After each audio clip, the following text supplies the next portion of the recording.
I All right, so we are live now. okay. Wait. Yeah, we'll be live. Okay, hello everybody. So we Ibadat Khana team, including myself, Irfan Ali, Ritu, Oja, and our chairperson, Mr. Tasawwur Jalali, are back with another webinar, which is very important for entire world.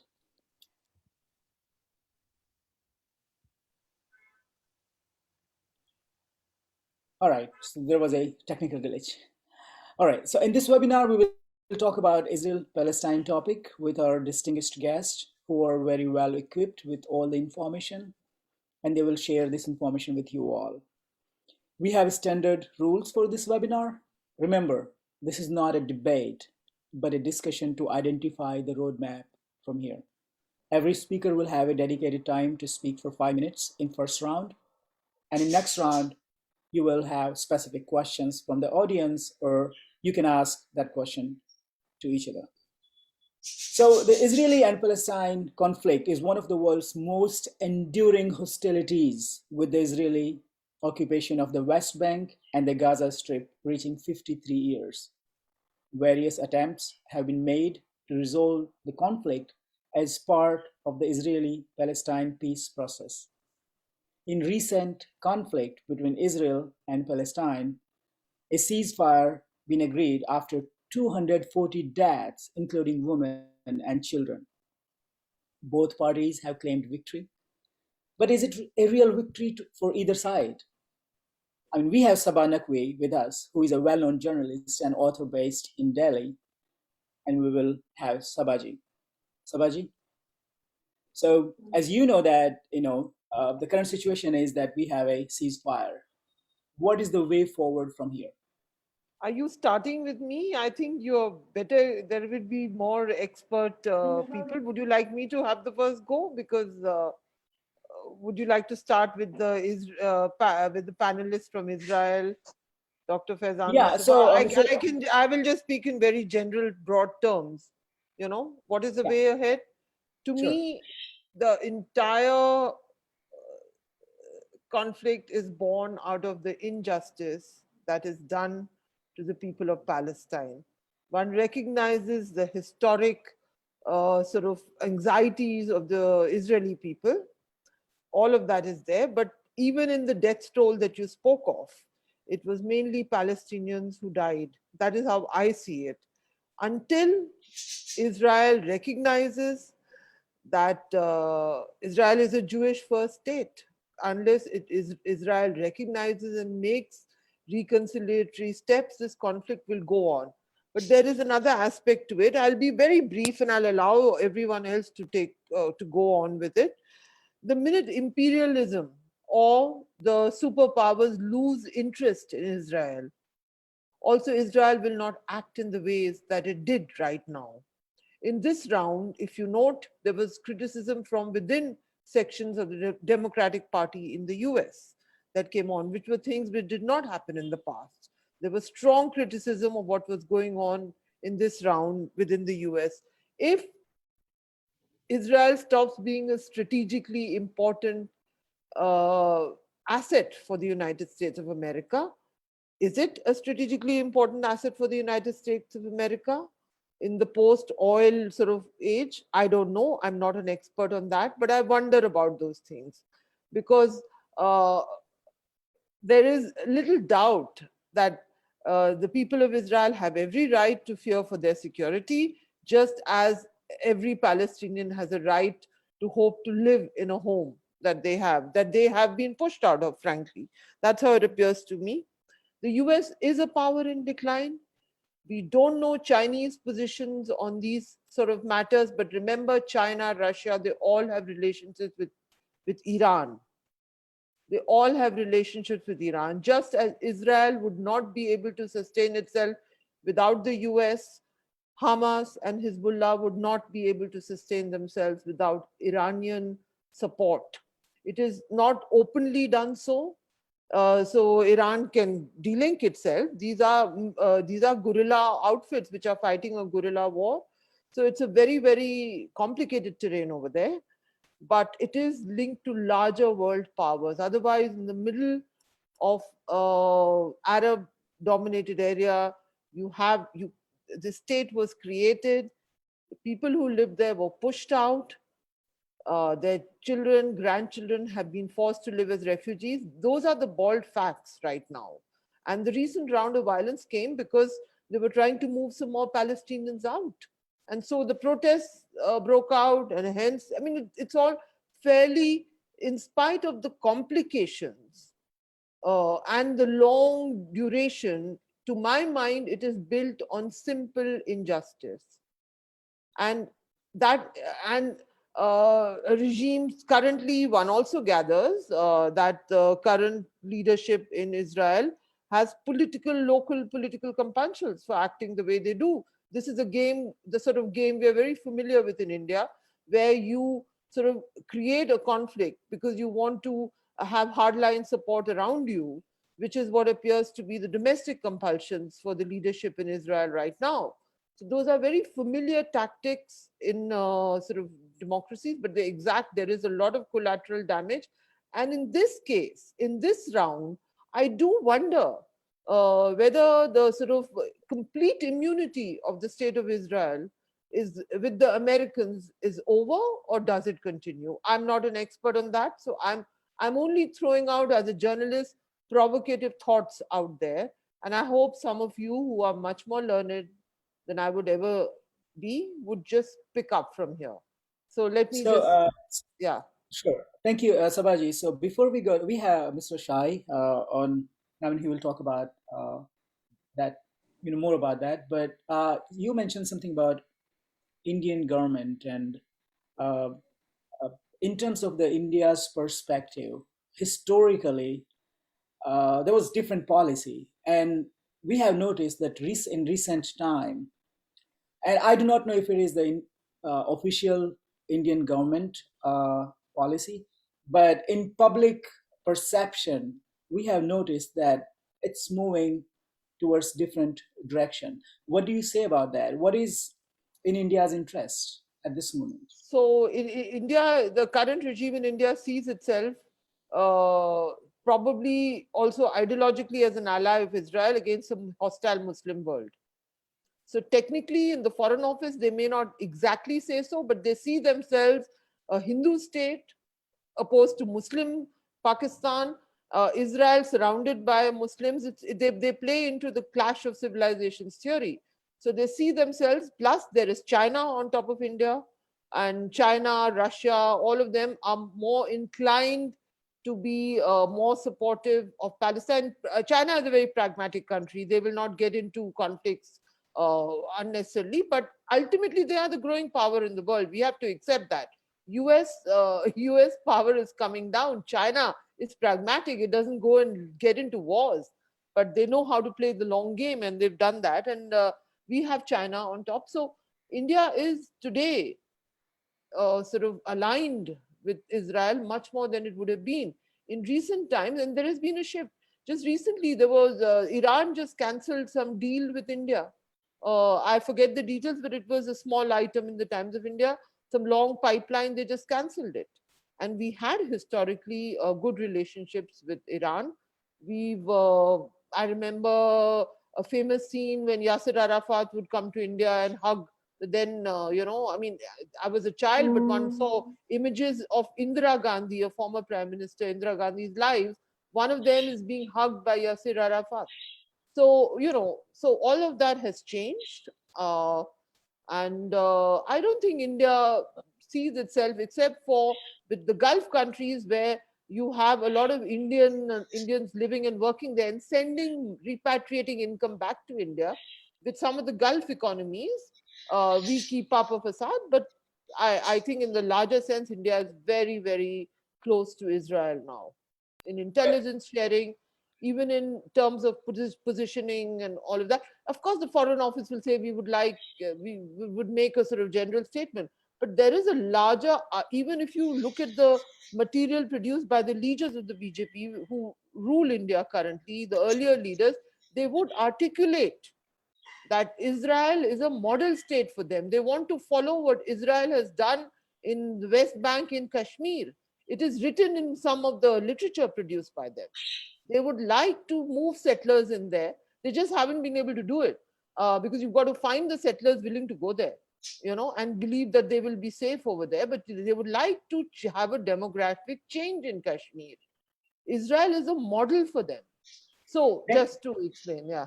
Sure. So Thank you for that. Thank you for putting all these beautiful points I here. think, So, yeah, sorry, go ahead, Irfan. with that, I was coming to you, Tasawwur. So, Yeah, take it from here and introduce our next guest, please. yeah, Or no, if I you want think to. we already got a pretty good, healthy debate going on here. So I would probably have to rebuttal on that, Sabah, because you said India's policy kind of has changed unofficially, but officially it seems like they're still supportive of Palestine, because in recent conflict, India voted against United States and Israel on the Jerusalem at United Nations.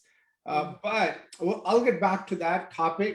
I'd like to introduce our next guest and ask him a question, and we'll just keep going on that manner.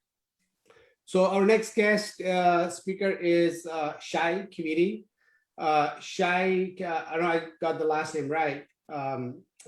Shai holds a master's of public administration from Harvard Kennedy School and MBA from Wharton. Shai served in Israeli Defense Force for 9 years and won the 2015 Israel Defense Award, which is Israel's highest security awards. Today, Shai serves as company commander in reserve, the IDF number 7 Armored Brigade. Shai also holds bachelor's in physics and computer science and master's in international relationships. His hobbies include writing and language learning, and he speaks 5 languages, including Arabic and Chinese. Wow. So, with that, let me ask him a question. So, Shai, there is a long history of anti-Semitism, hostile action and discriminations against Jews as a religious and ethnic group.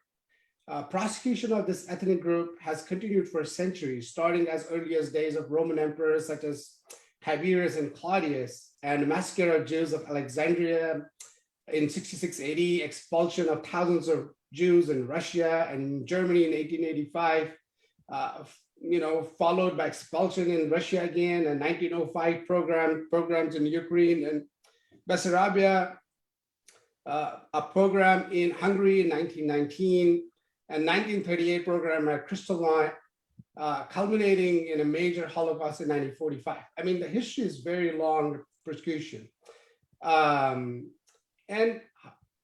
So the ethnic group, this group has been pretty resilient to continuous prosecution for centuries. Now my question is, given the nation has seen oppression and prosecution for centuries, do you believe Israel is repeating the same mistakes that were committed by other nations against the state of this ethnic group? With that, I hand it over to you, Shai. Thank you, and thank you for the question. I'll use that question to also connect to what Saba said, and I agree, Jews have suffered from pogroms for thousands of years, and it is a part of the reason for the formation of the State of Israel. So first up, we don't see ourselves as an occupation in Israel. We see ourselves as indigenous to the land. We have had a country in Israel over 2,000 years ago, and we've been expelled. And even today, whenever a Jew gets married, he says, and it's a phrase that has been told for the last 2,000 years, next year I hope to be in Jerusalem, and if I forget Jerusalem, it is as if I lost the ability to use my right hand. So Jews have been prosecuted, and throughout those years, being immigrants, being in the diaspora, they've constantly had that wishing to go back to their state, to their homeland, which is Israel. And the state of Israel was formed out of the persecution, culminating in the Holocaust, which led to the destruction of 6 million Jews. Now, when we formed the state, there was an offer for partition to partition the land between the Israelis and the Palestinians, and Israel accepted that offer. The Palestinians refused. We had the independence war, and since then, this is kind of the story of the two sides. There have been multiple rounds of negotiations.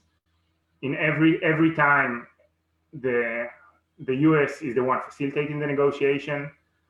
Every time the Israeli side provides an offer which basically gives the Palestinians almost or everything that they've asked for. The last one with Prime Minister Olmert provided them even a capital in East Jerusalem. And then the Palestinians say no. And I feel that this is a very good way to understand the two sides, because we are the side that wants peace. We are afraid, we've suffered a lot. After the Oslo Accords negotiations in 1995, we started suffering from suicide bombers bombing in cafes in Tel Aviv. So yes, we have lost trust on the other side's ability to maintain the peace and even wanting peace. Many Israelis think that the Palestinians don't really want peace. They just want us all dead. And that is a very valid opinion based on our history. Having said that, so far, every time there has been a negotiation, Israel was the one that accepted the peaceful resolution and the Palestinian side rejected it. And we see ourselves not as the aggressors, but as those that just want to protect ourselves. I can tell you that last week there was a bill in Cambridge to boycott Israel, and we've done a lot of work to try and stop it. But yes, anti-Semitism is on the rise, even in the US. And I can tell you, as a Jew living in the US, I currently live in Boston, that the only place where I feel safe is in Israel. Even after 2 weeks where over 4,000 rockets were fired at Israel from Gaza, and during those 2 weeks, my parents slept in a shelter. I had a friend that actually had to use his personal firearm to protect his life. And still, as a Jew, that's the safest place for me, because it's the only place where I know that there is a sovereign state that will not allow people to try and kill me. So with that, there are so many topics to discuss here. I just want to put forth a short disclaimer that although I'm Israeli and although I've served in the Israel Defense Forces, I'm not the Israeli government and I don't represent them in this discussion. I have served in both Gaza and the West Bank, so I do have a lot of knowledge and bias towards the topic. And let us remember, this is a very complex topic where you have two sides that see themselves as indigenous to the region, and both have logical claims towards their land and their positions. So I would, every time I hear someone saying that one side is right and one side is wrong, and there is a one-side solution and one side is to blame, that's where I take a step back and think to myself, wait, both sides have suffered casualties. And by the way, the current conflict wasn't started by Sheikh Jarrah. There are like maybe 10 reasons that you can count. I know that the media constantly puts Sheikh Jarrah out there, but Sheikh Jarrah is really a real estate dispute. And it was the excuse. But the actual reasons for the last round of conflict are twofold. The first is that the Palestinian Authority canceled the elections in the West Bank. Now, they canceled the elections because they know that if they would have gone forward with the elections, Hamas would have won democratically in the West Bank because they have the popular vote. So they canceled the elections, and as a result, Hamas wanted to disrupt the political scenario. And we have to remember that Hamas and the Palestinian Authority, although both of them claim to represent the Palestinian people, there are two different political parties, and one of them is a recognized terrorist organization. The second reason that is often not mentioned in the media is that we were supposed to have, and God willing, I hope that we will, the first ever government in Israel in which an Arab party is a part of the coalition. So we are still in negotiations with that Arab party to get into the coalition. And this is a big move towards coexistence, because for the first time there will be an Arab party representing the Arab Israelis and helping them get the budgets that they need and the education that they need and deal with the problems of the Arab minority in Israel, which are vast. Now, that party is also backed by the Muslim Brotherhood, which is the same ideological movement that backs Hamas. So Hamas had a very clear incentive to start this recent round of fighting, both because of the internal Palestinian politics, but also to disrupt the movement forward towards coexistence Okay, since you brought up the demography and the population, I'd like to ask you real quick before I hand it over to the next speaker. Going back into the history of David Lloyd George, the Prime Minister of the United Kingdom, between 1916 and 22, who instructed then Foreign Secretary Arthur Balfour to declare and announce support for the establishment of a national home for Jewish people in Palestine. Then an Ottoman region with a small minority of Jewish population, which stood at 38,000, while Muslim population stood at 600,000. Today, Jewish population stands at 7 million. Do you think this change in demography is a planned strategy of Israel? And do you see Israel continuing this policy for future? I would say that it is both. It is both a planned strategy, but it's also a force of necessity. And it's funny that you mentioned the Balfour Declaration because my grandfather's name is Balfour. So my family, my last name Kiviti means El Kuwaiti. My grandparents basically were immigrants from Kuwait to Israel. Once after the Balfour Declaration, my great grandparents named my grandfather Balfour and they immigrated to Israel.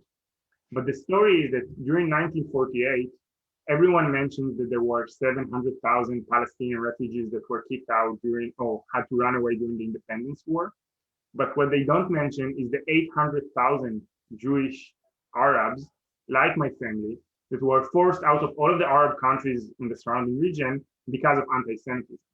So today you don't have Jews in Iran, you hardly have any Jews in Iraq, Kuwait, Morocco, Lebanon, Syria, Jordan, Egypt.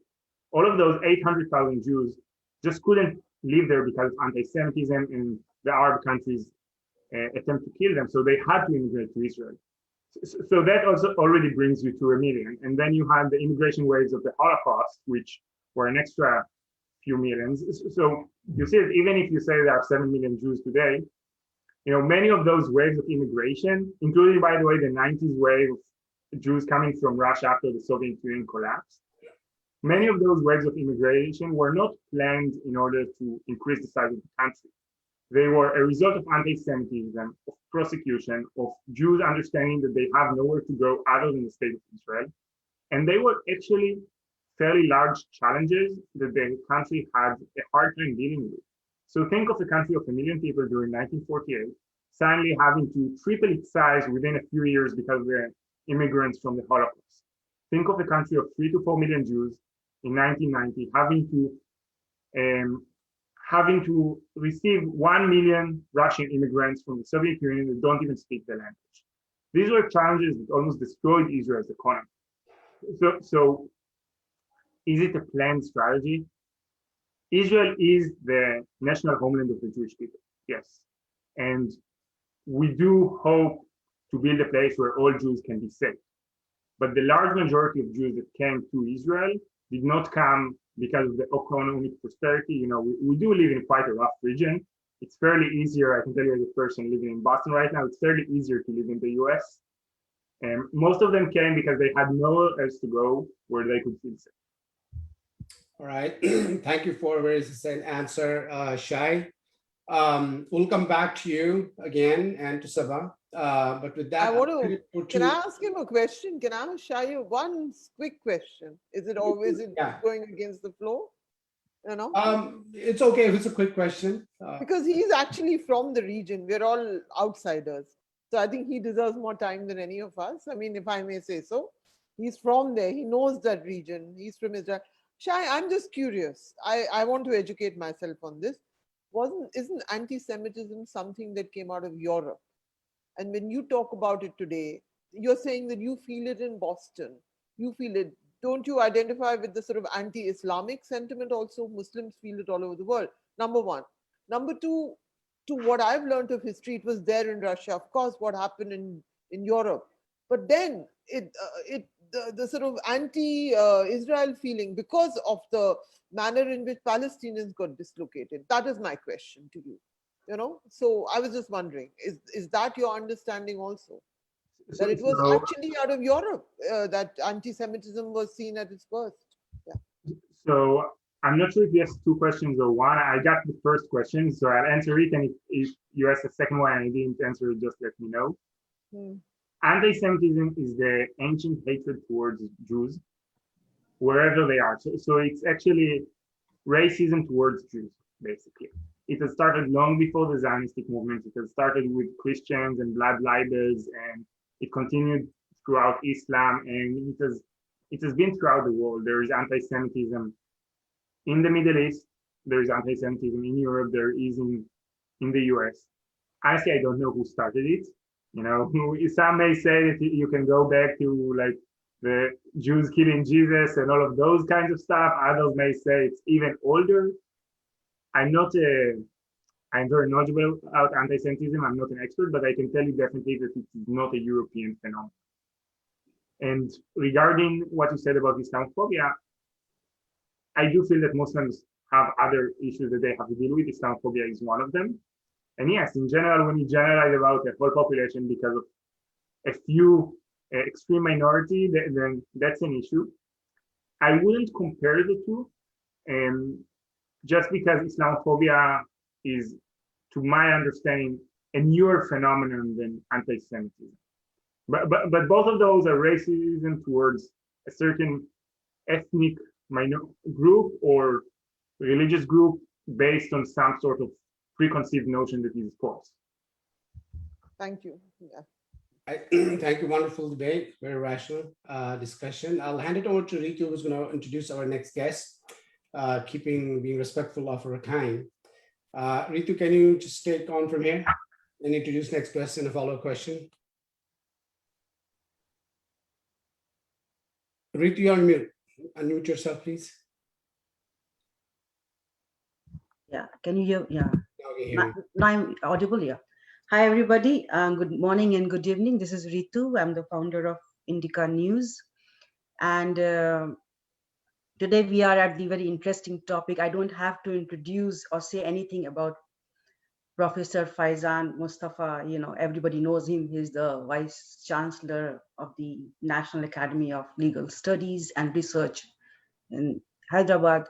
He has written about 8 books, and he's an expert on this topic, I think, more than anybody like over here. But giving your understanding about this whole situation between the two countries, whenever there's a conflict, the whole world look at what is going to happen next. So my question to you on the India perspective is here, how you see this going forward, Israel, Palestinian, and India relationship from, if you see from Nehru era to Modi era, both played a very crucial role because in 1950, India recognized Israel as a nation. Then there was a hot and cold relationship, didn't go forward much until we all know that Modi and Netanyahu, they both had a interesting, charismatic beach walk. People thought the relationship are going pretty uniform and forward. But India again plays a role when it comes to, if you see the recent crisis about Palestine, how they were more, had a soft corner. Do you think on the diplomatic front, do you see India playing a good role when it comes to two countries? Because it is always do you see it manages to balance the diplomatic relationship between the two countries? Because it's a long journey between all the 3 countries. Israel has always been a closer, have tried to maintain a close ties with India. Still, when it comes to many, during the COVID, they have supplied many, I would say, technology. So how you see this diplomatic ties going forward? Thank you very much, Ritu. Interestingly, if you look at extreme Hindu right, they were originally applauding Hitler's action and discrimination and a Holocaust, which they did to Jews. But now, increasingly, we are becoming very, very close to Israel. But since you asked me from Nehru's time and till today how things have changed, so I'm inclined to quote Mahatma Gandhi, father of Indian nation. In September 1938, he said a word for the Jews in Palestine. And he said, I have no doubt that they are going about it wrong way. The Palestine of the biblical conception is not a geographical tract. And then again in May 1946, Gandhiji said, in my view, they, which means Jews, have erred grievously in seeking to impose themselves on Palestine with the aid of America and Britain, and now with the aid of naked terrorism. This is 1946, so-called apostle of peace, father of Indian nation, Mahatma Gandhi is saying. And Nehru's position was very clear that Palestine was not in wilderness or an empty, uninhabited place. It was already somebody else's home. And then Sabah rightly referred to that famous hug of Yasser Arafat. So historically, India has been supporting Palestine. In fact, in 1947, when that famous UN resolution came up for discussion, we said that it should be an Arab state. But once Arabs themselves started having relationship with Palestine, I think as a sovereign country, India too has every right to decide its own diplomatic path. And whatever we may say about the current government, or Sabah rightly said, right-wing tilt towards Israel for obvious reasons, there are not one or two, but as many as 15 resolutions where we voted for Palestine. And it was rightly referred, even at the latest resolution, we went against United States and of course against Israel.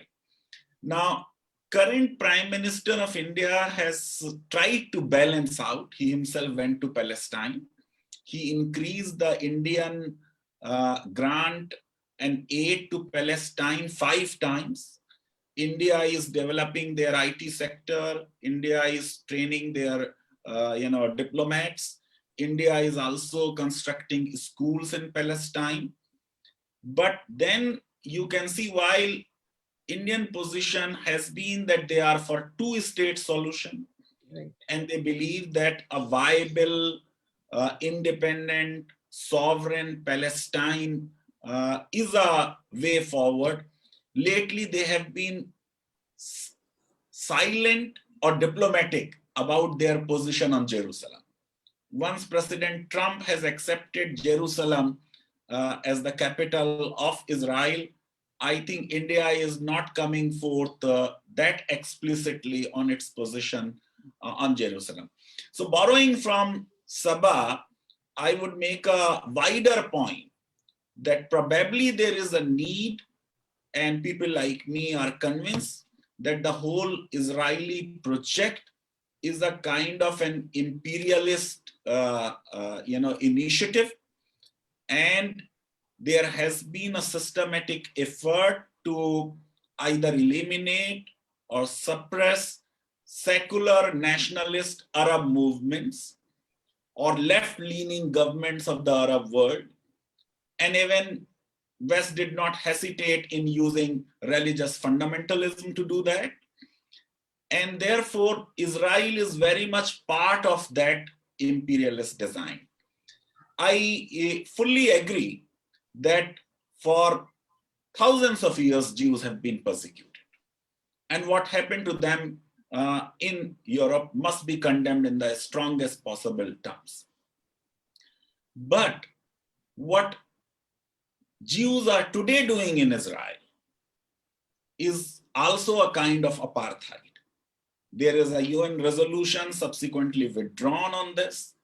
And there have been any number of UN resolutions which have been condemning Israel for the kind of discrimination they are having. They have about 20% of Arabs in Israel and the kind of treatment they are giving to them. But coming to the current problem, Sabah briefly referred to it, but the real issue is the issue of housing. There has been settlements, some 6,000 acres of land of Palestinian has been appropriated. Now again in Sheikh Jarrah and Silvan, there is an effort to displace certain families. If you look at international law, the International Court of Justice has been absolutely categorical that these settlements are illegal.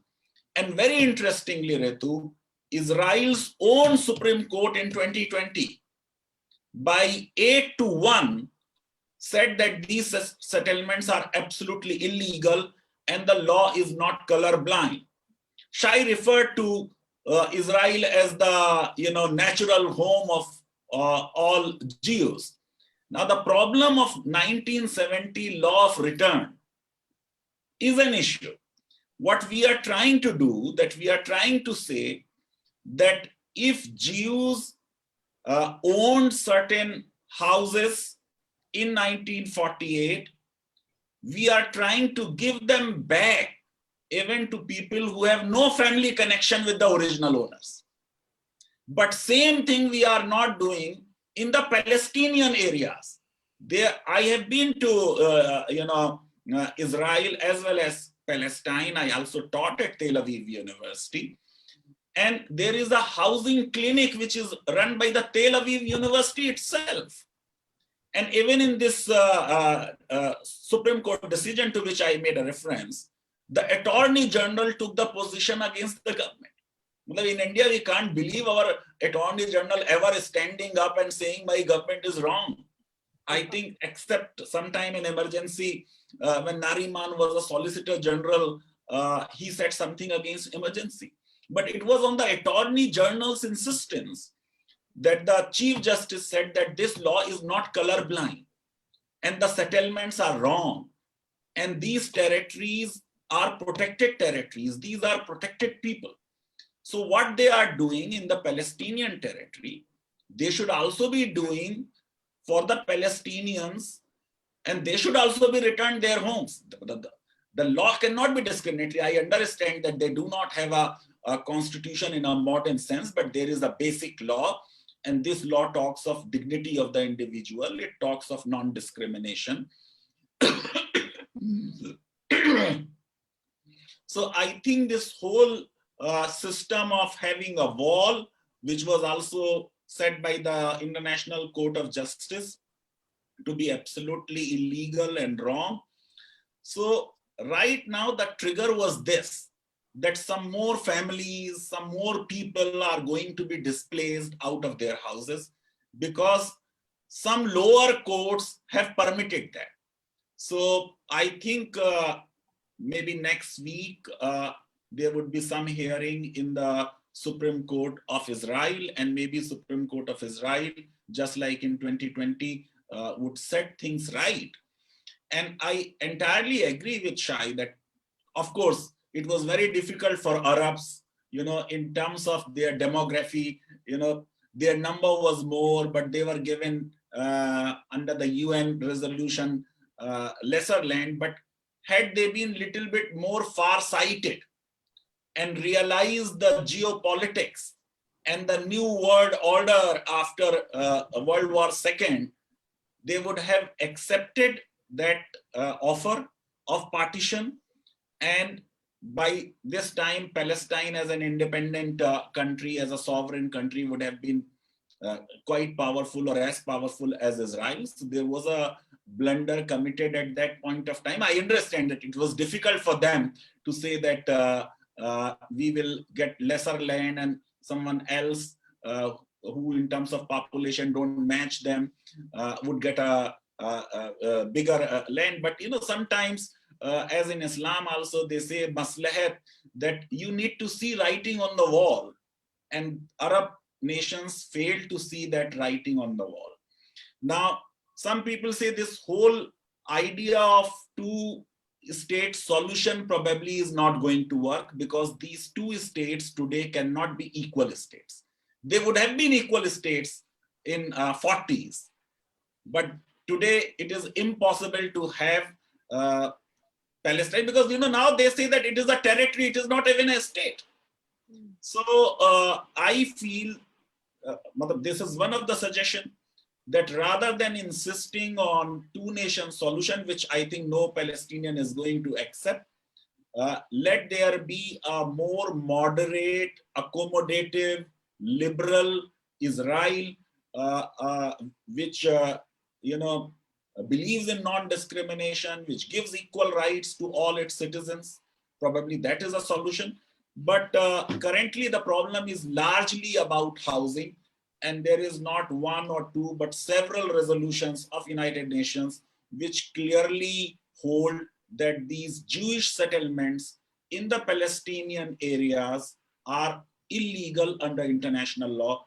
And to back it up, you now have a decision from their own Supreme Court. Thank you, Professor Faizan. I think Shah has a question. Since you brought two-state solution, you brought the original inhabitants, you touched on several subjects. I'd like to ask you questions on those, but before that, I'd like to hand it over to Shai. He wants to respond to your comment.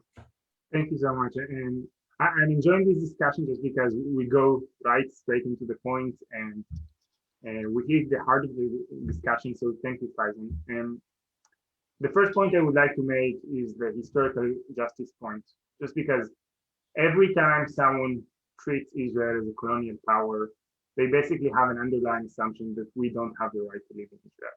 And I just want to mention, other than like Jews have been living in Israel for hundreds of years and having a state in Israel up until 74 AD, the original name Palestine was given by the Roman Emperor Adrian in 74 AD, when he basically kicked out all the Jews from the land of Israel. And the original cause for that name was to detach the connection of the Jews to the land of Israel. So he said, okay, in order for me to be able to detach that and have them not return here, let's change the name of the country. So whenever someone says that, Israelis or Jews are not indigenous to the land, but Palestinians are, and Jews are an imperialistic colonial power there, that's where I get activated, because that really goes to the bottom of like, okay, what are we talking about? Who has the right to live here? And I viciously disagree with you that I think that Jews are indigenous to the land. We see ourselves as such. And in order to start devising a solution, you need to start discussion from recognizing that Jews do have the right to a land, to a country in the land of Israel. Now we can start discussing which part of the land. Another point I want to make is what you said about the 20% Arabs. So yes, the land of Israel has 20% of its population Arabs. They are full equal rights citizens. They have the right to vote. We actually had an Israeli Jewish president was sent to jail for sexual harassment by an Arab Supreme Court judge. We have Arabs in the IDF, doctors in universities, and they're full equal rights citizens. Do they have issues? Yes, like any ethnic minority in a country, like the blacks in the US. Yes, there is racism. Yes, they are under budgeted. Yes, we need to do a better job in integrating them into the economy in the country. I completely agree with that. That's why I was so, and still am so excited about the notion of having an Arab party a part of the coalition. But they are fully equal rights citizens. Now, moving towards the settlement part, Israel won the 1967 war against Jordan and conquered the West Bank. In the peace agreement with Jordan, Jordan gave up all rights to that area. So at the moment, there is no ruler. And yes, the Palestinian Authority has claims towards that area. But I want to take us for a moment to 2005, where we did an experiment and we unilaterally withdrew from the Gaza Strip. We said, okay, let us see what happens. Hopefully there will be peace. we evacuated 5,800 Jews that were settlers in Gaza, an area, by the way, which was never a part of any map of Israel or Jewish state even 2,000 years ago. And we said, there is no territorial dispute here. Let's try it out. What we got was the citizens of Gaza democratically electing the Hamas, a recognized terrorist organization by all international organizations that I'm aware of, including the UN. We've gotten an army on our border. Just in 2 weeks, they fired over 4,000 rockets. We've got tunnels that go from Gaza to Israel. So we've got a very big security dilemma. And the reason I'm telling that is that we can discuss all day long whether settlements and Jews in the West Bank are legal or not legal. I have arguments on the other end, but also I'm not a lawyer, so I would rather avoid that discussion because I'm not knowledgeable enough on that topic. But the issue is that, like, what are the options? And after the Gaza example, the option of unilaterally withdrawing from the West Bank is seen as too risky to most Israelis, especially with the Hamas having the popular vote in the West Bank. Because we know that if we do that, Hamas will gain power there, and we'll have another hostile force on our borders. And the West Bank is not like Hamas, where you can, where you have a border. It will be like 8 miles from the Ben Gurion airport, the central airport. It will be close to Tel Aviv. It will be on the border with Jerusalem. It's something that will probably create a civil war, in a sense. And that's what we're afraid. So we can talk and discuss about the legality of settlers or settlement in the West Bank, whether it's Sheikh Jarrah, where there are claims of Jews actually buying the land and they have proof of that, or in other places in the West Bank where, yes, some areas are illegal settlements, others are actually settlers that bought the land. We can discuss it, but I would prefer to discuss the way forward. And at the moment, it doesn't seem that there is an organization there that is able to actually maintain security and safety of everyone other than the IDF. And we are engaged actively in building capacity for the Palestinian Authority. It is our interest for the Palestinian Authority to have that capacity, both because it will allow us to take a step back and let them run things, and also because it's a counterbalance to Hamas, a terrorist organization. Unfortunately, this process is not moving fast enough, and the Palestinian Authority is not strong enough, and Abbas is losing his grip. So that's the current situation. Yeah, thanks, Shai. I would like to actually go back to Professor Faizan. I just will ask you a very quick question, and if you can keep the answer brief, would appreciate, so that we can go to the next guest, our just Katju. Jews have been a majority. We talked about, in a land of, inhabitation for Palestinians. But if you look back into the history, it's all relative. Jews have been a majority in our population in that land between 1st and the 4th century. And it was followed by Christians between 5th and 11th century, and then followed by Muslims between 12th and 14th century. But if we go that they were original inhabitants, if you look at the history, but the strange thing is the three monotheistic religions have been fighting over the land for the last 2,000 years.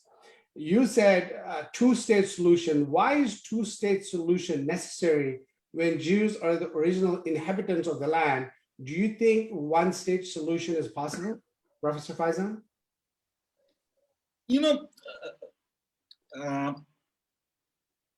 Let me combine the answers of your questions. One, I'm not a religious person. So what Bible says or what other religious scriptures say about X, Y, Z thing, as a student of law, may not be relevant for me. Of course, Justice Katju is aware that, having spent almost 3 decades teaching secularism and arguing that ideally we should have the Jeffersonian wall of separation between church and state, and having failed that thing happening in my country for last 5-6 years, I am teaching religion and law and trying to look at the relationship between law and religion. But true that in scriptures, there is evidence of Jews being the natural habitants, or Jews being asked to go to the promised land.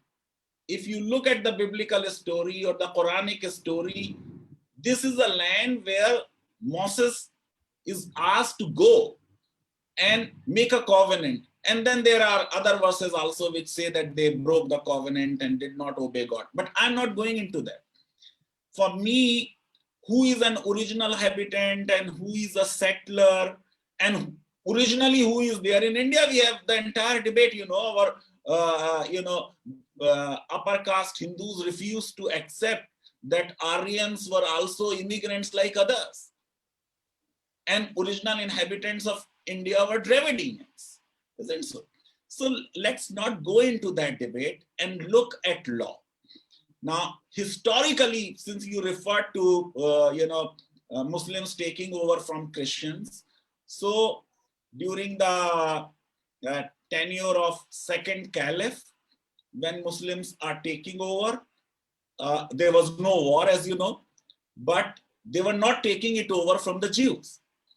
And then for 1,000 of years, Jews were persecuted in Christian lands and they were protected in Muslim land. Then again, Jews are persecuted in the heartland of Europe, and then they are to be rehabilitated in Israel. If you look at the original movement, it was secular. Then subsequently, it became religious. Similarly, the original Palestinian movement was also secular, territorial. Then the religious fanatics hijacked it. So that is happening. Let us accept it, that there are many Jews, even in Israel, who are not happy with the discriminatory regime which the current prime minister or the current political dispensation is having there. As I told you, the Tel Aviv housing clinic is run by my friend, Professor Zevanit, and she took me to all these shelters where Palestinians are living as refugees, and the second time now they are going to be displaced. And therefore, had Israel adopted the policy of liberal, democratic, progressive, egalitarian state, I think the opposition from the local Arabs would have gone. Many Arabs in Israel are not willing to say that they are Israeli citizens, and they are registering them as, Arabs. So there is absolutely no denial of the fact that in terms of equality on the discrimination index, Arabs who are under the occupation of Israel or who are living in Israel are not getting equal treatment. And this is increasingly become more prominent as the state is becoming a Jewish state rather than a state for Jews. The original idea was to have a state for Jews. There is hell of a difference between a state for Jews and a Jewish state. A Jewish state is a theocracy. So that is one thing. Two, I believe in terms of housing, we cannot be depriving people of their houses like this. A reference was made to 1967 victory of Israel. Modern international law does not permit conquering of territory by force. This is absolutely clear. Even if you look at resolution number 2334 of 2016 of Security Council, there it very clearly says, guided by the purposes and the principles of the Charter of United Nations and reaffirming inter alia the inadmissibility of acquisition of territory by force. Therefore, as far as these settlements in the Palestinian territory are concerned, I have no doubt in my mind, going by the advisory opinions of International Court of Justice, various resolutions of United Nations bodies, Israel's own Supreme Court's decision, that they are not legal. If they are not legal, I think the first solution is that we leave Palestinian territory to Palestinians and don't try to settle Jews in that. You know, this whole wall, which also has been held illegal by the International Court of Justice, the apartheid wall, as Palestinians will say, or a separation wall. I have myself gone to that wall, and life on this side and that side is entirely different. I think the onus is always on the big brother. The onus is on the Israeli government to demonstrate large-heartedness and to convince the Arab residents that they will get a better deal to live under an Israeli government rather than a purely Palestinian government. And you will be surprised. There are things which are very impressive. And I think I had written it in Indian Express because India is having such a close relationship with Israel. Even today, in Israel, all religious communities have their own religious codes. Jews have theirs, Christians have theirs, Druze have theirs, Muslims have. And you will be surprised, the Muslims courts which work in Palestine, and this is because of an Ottoman law which permitted that kind of adjudication, they give far more enlightened judgment than the Sharia courts, so to say, or Muslim courts in Israel. Amongst all the Arab states, Palestinians were far more enlightened. And had a Palestine state been created at the right point of time, I think they would have led, this whole movement of modernity and liberalism in Islam. But the West decided to go ahead with Muslim religious fanatics and fundamentalism. They opposed left-leaning or secular nationalist Arab governments and favored regressive monarchies and sheikdoms of Muslims. And I think that is a part of the problem. But right now, whatever would happen, in terms of politics of the region, that's a different story. But to begin with, I don't think in the protected territories, these settlements can be termed as legal or right. They are unnecessarily, adding oil to the fire, and which is not right. Thank you, Professor Faizan. I appreciate your feedback. Very, very good points. You brought up,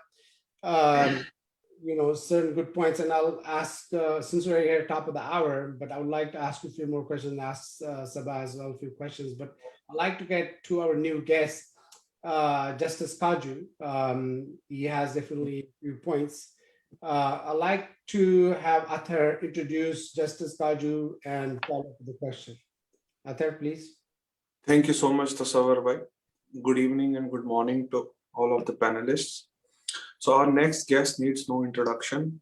He's the former judge at the Supreme Court of India. He was the chairman of the Press Council of India. Apart from being a dynamic speaker, he's also an abode of wisdom and knowledge.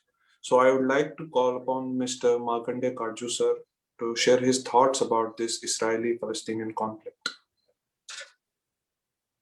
Thank you, Athar. Good morning, everybody in America. Good evening, everybody in India. Many of the speakers have already spoken about the situation in Palestine and Israel and Gaza. We also saw on the internet, the media in India, there was a confusing situation as to who was to blame, Israel or Hamas. Different versions were coming. But I want to say something else, and others may disagree with me. Professor Faizan may disagree with me, Sabah may disagree with me, and maybe some others, but this is my honest opinion. That in India, maybe over 90% Hindus support Israel and almost 100% support Palestine. This is the truth, we are a highly polarized society. In theory, the constitution mentions that this is India is a secular country. The ground reality is very different. It was never secular. In fact, but after 2014, the communalism has been greatly increased. But it was a communal country even before that. In India, most Hindus are communal and most Muslims are communal.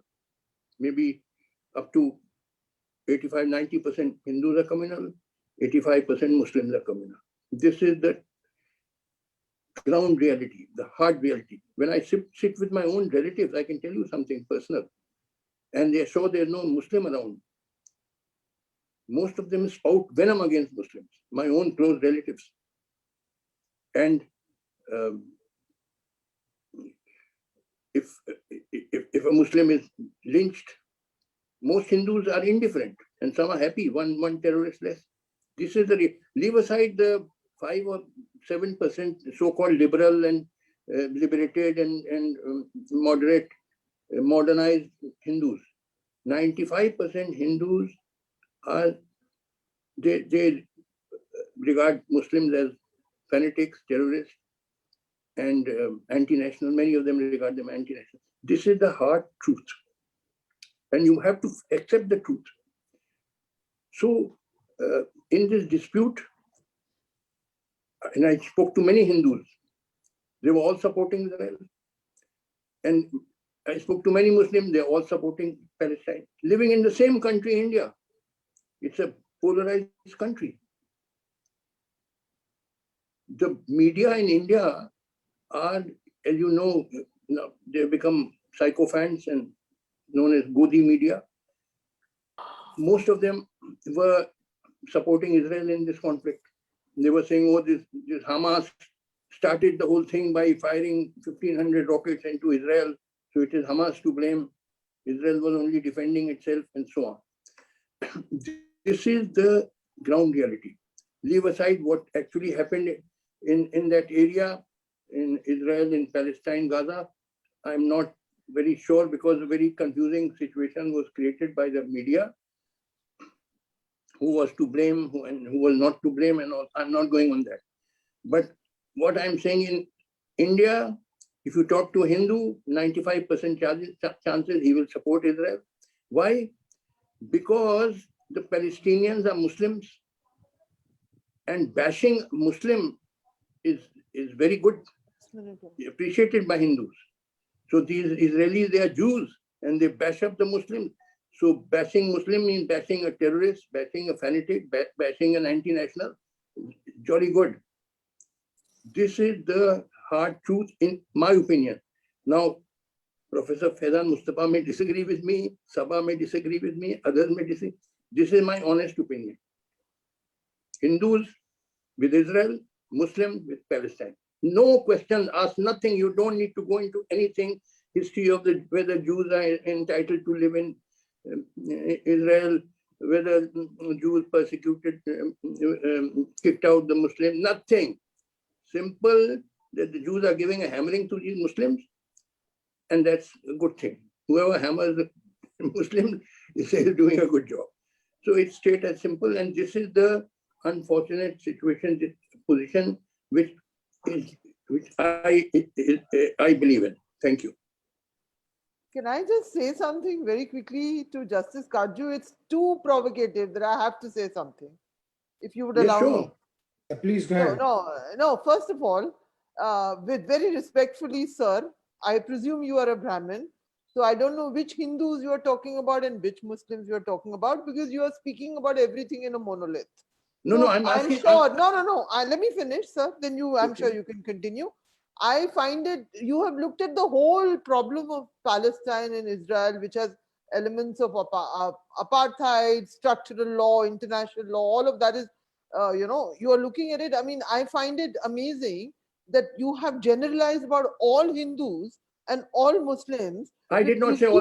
Don't put words in my mouth. You said that, sir. I said you said that when you are probably spoken to, you are from Allahabad. Anyway, listen, I want to make that point. I did not say all. I said 90%. Please, you repeated all it means 5 100%. times, sir. Respectfully, all sir, means 100%. I said 90%. 90%. Then please don't So put these words in my mouth. 90% Yes, Hindus and 90%. Muslims. Okay, Yes. well, I would be very curious about the Please pool don't you put speak. words in my mouth. Who are the That all, Hindus? he said all. Who are No, all the don't Hindus? exaggerate. Who are Don't all put the words in my Hindus? mouth. I never No, said no. all. I said Anyway, 90%. I find it quite remarkable that you really believe that 90% of Hindus carry a fantasy of beating Muslims and 90% of Indian Muslims carry a fantasy of beating Muslims. My own That is the experience. primary concern. Okay, good. I'm giving my I'm experience. anyway, Listen, okay. let me tell you. That When and I that, told you that when I somehow sit with, has a weighting permit on me the to speak. problem of Palestine. Permit me to Anyway, speak. When I well, sit I with had my to Hindu, respond. you won't let me speak. Yeah. Interject. When I sit No, with I'm my done. Hindu I've stopped. relatives, I've stopped. when I sit with my Hindu, own Hindu relatives, and they show there's no Muslim present, they spout venom against Muslims. This is my personal experience on numerous occasions. It is not in the air. I'm not talking in the air as you are. I'm talking what, see, I'm a rare exception. I'm a truly secular person. And in fact, when they spout venom on Muslims, I have to keep silent. How many people will I fight against? All my relatives, they are all strongly anti-Muslim. Should I fight against all my relatives? I have to keep shut.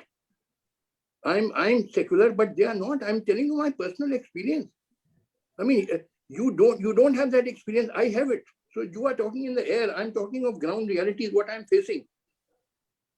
I have a question here, but isn't it the government that decides the relationship between any geopolitical countries? Apart from the government, the ruling government decides the relationship. No. I'm telling you, in India, the seed of communalism was sown by the British in pursuance of their divide and rule policy. They, year after year, decade after decade, they sowed the seed of communalism and poisoned our society. And this, even after 1947, by certain vested interests, this poison has been carried forward. And particularly after 2014, the polarization of Indian society has become tremendous. I'm telling you, this is the reality. Can I say something? Yes, sure. As on top of the hour, if you don't mind keeping it brief. No, it will be very brief. There is some truth in what Justice Katju is saying. It may not be 90%, but increasingly, or probably the majority of Hindus of today definitely feel more sympathetic to the cause of Israel, and for no other reason, as Justice Katju is rightly saying, they know nothing about that place and the legal issues involved or the history or geography of that. Just they think that Israel is giving, left, right, and center to Muslims. This is one state which is humiliating Muslims, and therefore they are supporting it. Muslims, on the other hand, may not have that kind of hatred against Hindus, but they do feel that Palestine has a just claim to that territory. To that extent, I think Justice Katju is right.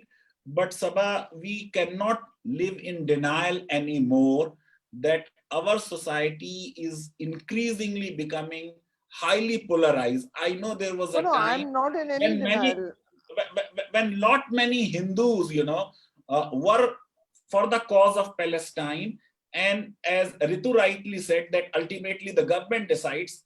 When we had non-aligned movement, we were in the Russian bloc, our position on Palestine was far more vocal, and we were really very assertive and clear in our mind that we are fighting a just cause or supporting a just cause.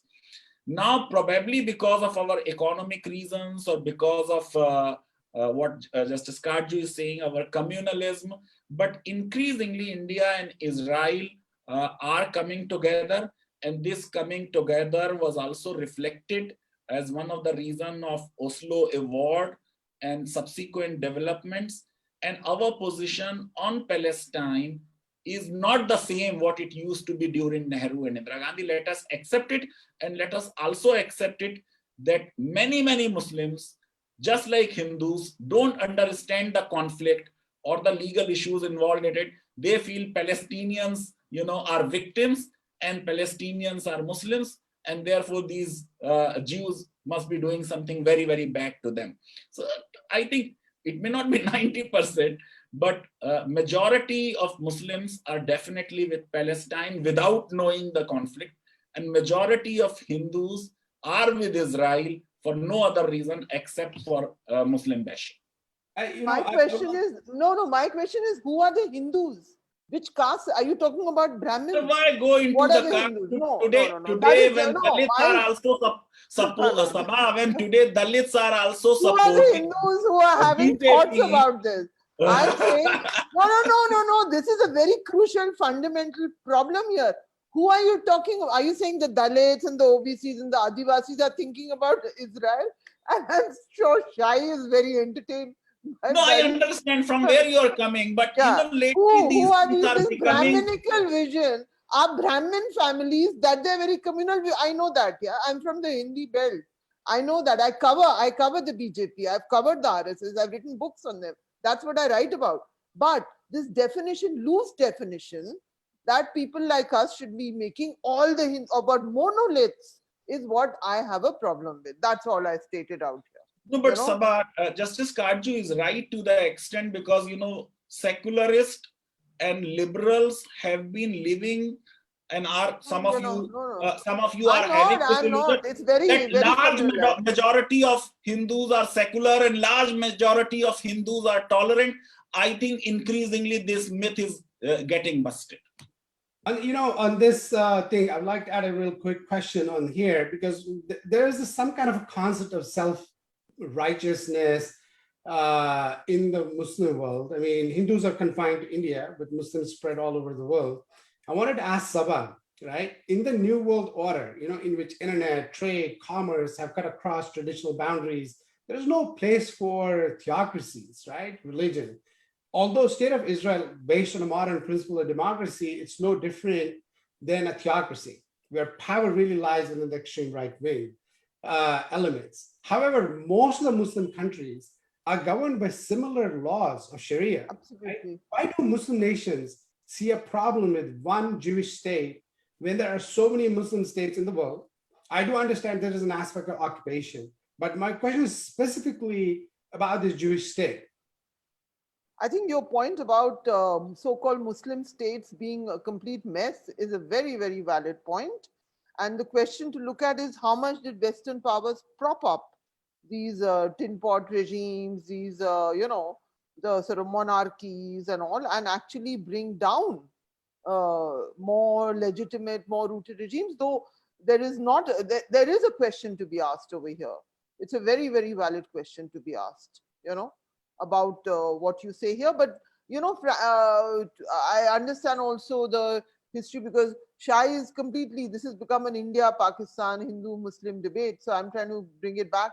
The only other country that I can think of, which is made in the name of religion, which was a homeland, which calls itself land of the pure, which means that the non-Muslims are impure, is Pakistan, which the definition is Pakistan, right? It is made in the name of a homeland for Muslims.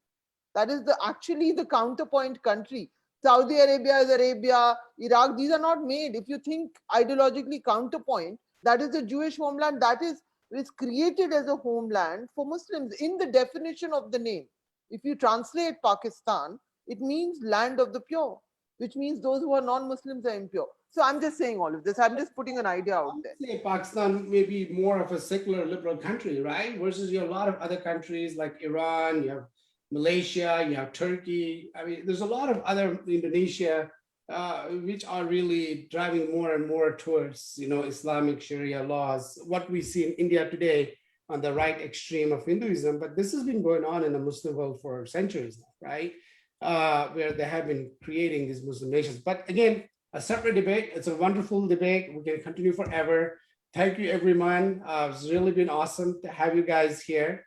I will hope to continue this. It's been very productive, very rational, very good points. And again, thanks a lot. Tasawwur, I had a question, an important question that is being generally asked on our social media. So the question is directed towards Shai. So the question is, why is it that, when you talk about the policies or you talk against the policies of the state of Israel or you talk against Zionism, why is it considered as anti-Semitism? That is a great question. So Zionism is the national movement for the Jewish people to establish a Jewish homeland in the state of Israel, at the state of Israel. So that's the definition of Zionism. It is basically the realization of the right to self-determination for Jews. Now, since Zionism is acting or has acted and still is towards building a national homeland for the Jewish people, people that are anti-Zionists are usually anti-Semites.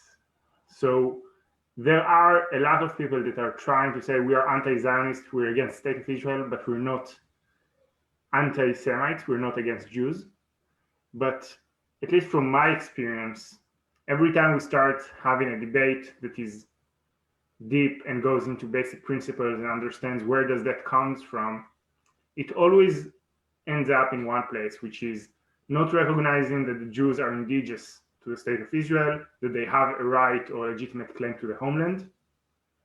And that is in its core, because that debates stuff that happened 2,000 years ago, which are recognized historical facts by all sides. And that in its core is anti-Semitic. So I know there are a lot of people on the left who are trying to say you can be anti-Zion, but not anti-Semitic. I do not believe that is true from my personal experience. And usually it is just being anti-Zionist is a mask for anti-Semitism in a more liberal intellectual manner. I think I would have to agree to. May I say Well, just one thing? cannot force that permit. General. One thing I would like to say. Yes, sir. Sure. Just one thing. What is the name of the Israeli speaker who spoke just now? Shai. My name is Shai Kiviti. Shahid. Shai. Okay. Shahid, I want to tell you one thing. Jews came to India when you were persecuted by the Romans in, I think, 72, 73. Indeed. And for 2,000 years, Jews lived in India. There were vast colonies in Cochin, in Bombay, in Calcutta. Jews were never persecuted in our country. Throughout for 2,000 years, they lived in India with dignity and honor. After they had to leave Palestine because they were persecuted by the Romans, Jews lived in India for 2,000 years with dignity and honor. They were never persecuted in our country. Of course, most of our Jews have migrated to Israel, not because we persecuted them, but because they thought they had better opportunities in Israel. But you can ask any Jew who had come from India, were his people ever persecuted in our country? And the answer will be never. And contrast this with what happened to you in Europe during the Holocaust or even before that. There was never any persecution of Jews in India. So this is what I want to tell you. I agree, and I think that this is one of the core reasons why Israel and India are such good allies. But Shai, I think people like me who are got acquainted with that and be reading about it will not buy this narrative of Judaism being equal to Zionism, because we are seeing that phenomena in our country as well, where the people who hold the same thought process, like you said, they equate RSS to Hinduism, but one is a nationalist fascist movement and one is just a beautiful culture, a beautiful religion. So Judaism is a religion that was professed by Prophet Moses, and Zionism is, what do you say, the next gen nationalist movement. I think maybe I can answer that a little better, right? So see, this is a very common notion among the Muslim world that Zionism is a fascist movement which is against the Muslims, but that may not be true. Let me kind of clarify. See, the Zionism was started by Theodor Herzl with his first thought concept with a pamphlet called Jewish State in 1896. The idea was to have a homeland for Jews, right? It was not idea of like having a fascist racist movement against Muslims, okay? So what Professor Faizan said, that would clarify that it is the layer of policies of the state of Israel that has created and equated Zionism, kind of, which is equivalent to anti-Muslim, or being as a fascist regime. But originally the concept was not that. The policy is what Professor Faizan was talking about. If the policies of the Israeli government were liberal, secular, and accommodative, we would probably not be equating those two things, right? And Shai is right in that manner, right? Zionism today has become equivalent to anti-Semitism. But I think, okay, we have to wrap it up, but please just 30 seconds. Okay. No Muslim can be a Muslim if he does not believe in Moses and does not accept him as beloved prophet of God and Torah as book of God. I did say it, that original Zionism was about a state for Jews, and it is different from a Jewish state. There is nothing against Jews. It is against the current government's discriminatory housing policies I was speaking. All right. Very good. I have a last question to both the... And just one more minute. Yeah. Justice Katju is right that they had a great time in India, but the recent Citizenship Amendment Act makes only Muslims and Jews ineligible for citizenship if they are coming from Pakistan, Bangladesh, and Afghanistan. I don't know why Indian government, which is on such a friendly terms with Israel, prefer to include Jews. They would have done, at least along with Christians, Hindus, Sikhs, and Buddhists, included Jews also. This actually is not news. I didn't know that, Faizan. Yeah, Jews, Sabah Jews are also excluded from. Oh my God. Okay, going forward, we have two experts here to both Sabah and Professor Faizan. Going next 5 years, what do you think would happen? I want your both take on both from both your sides. Yeah, let's keep it brief, please. Yeah. No, I mean, I will we stay with the ceasefire, or we are going to see something more? Are you talking about what's going to happen in Israel, or what's going to happen? What's going to happen is a very general question. We're talking about Israel, I hope. That is the main topic today, right? Yeah. The countries, yeah. So, I mean, my lack of knowledge, I will completely leave it to. But I think if there are going to be more settlements, there will be more conflict. That's going to be the match to the fire. It's just going to be the match in a very volatile region. If the state of Israel thinks back, pushes back, gives up on this policy of settling people, then there is likely to hold some peace up to a point right now. But I just feel instinctively that watching American power, a lot is how Israel will act will depend on how Americans view what is happening over there and how powerful America remains in the future decades to come. That's also a question today, That's all that I could say. Unfortunately, and that's probably going to be my last comment, I don't think it depends as much on what Israel and what the Palestinian Authority wants to do, because on both sides, there is no real hope for a negotiation right now. It more depends on what's going to happen with the US and Saudi Arabia. So the two-state solution, let's just say there hasn't been a single American president that wanted to put both sides in a negotiation and was unsuccessful. Even Obama, which we in Israel has perceived as a non-pro-Israeli president, was able to put Bibi and Abbas in a negotiation room. So the hard part isn't enforcing the Israeli side, because we know that the US is our greatest ally, and if they push us to go into a negotiation, we'll probably do that. The hard part, historically, speaking from 8 rounds of negotiation, has been to make the Palestinians agree. And I think that the Trump administration had a very innovative approach of, instead of trying to get the US to pressure the Palestinians, to get the Arab countries to pressure the Palestinians. And they were hoping, as part of the Abraham Accords, to bring Saudi Arabia in and then have Saudi Arabia pressure the Palestinians to actually agree to a resolution. And I think that approach might have more chances of success than having the Biden administration pressure the Palestinians, just because of the dynamics of the region and the Arab countries. Again, I don't have a solution here, but I do assume that Biden is going to push for a peace process at one point, either in the coming 4 years or the following 4 years.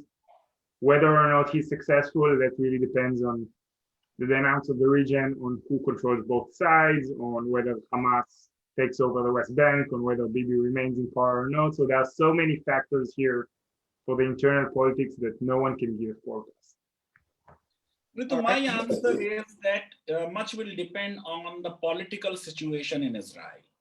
If you get a coalition government with the Arab party as an integral part of it, and government itself becomes more accommodative, maybe there is a solution. But I don't see next 5 years, if 5 years is what is in your mind, to a viable sovereign Palestinian state getting created. I mean, thank you guys. I mean, I know we can continue this debate and we're On and on, yeah. years and we can, this can go on forever. It's a very complex conflict and a problem people have been trying to solve for the last. Yesterday, I had a guest from Abu Dhabi and we spent 3 hours in dinner speaking about the topic. So we can go on forever, right? But I think I like to end with the one note that number one, there's always two sides to the story. And number two, with greater power comes more responsibility, greater responsibility. With that, thank you guys. Appreciate it. Thank you. Thanks. Thank you so much. My real pleasure. Thank you. Thank you. Thank you all. Thank you. Bye-bye.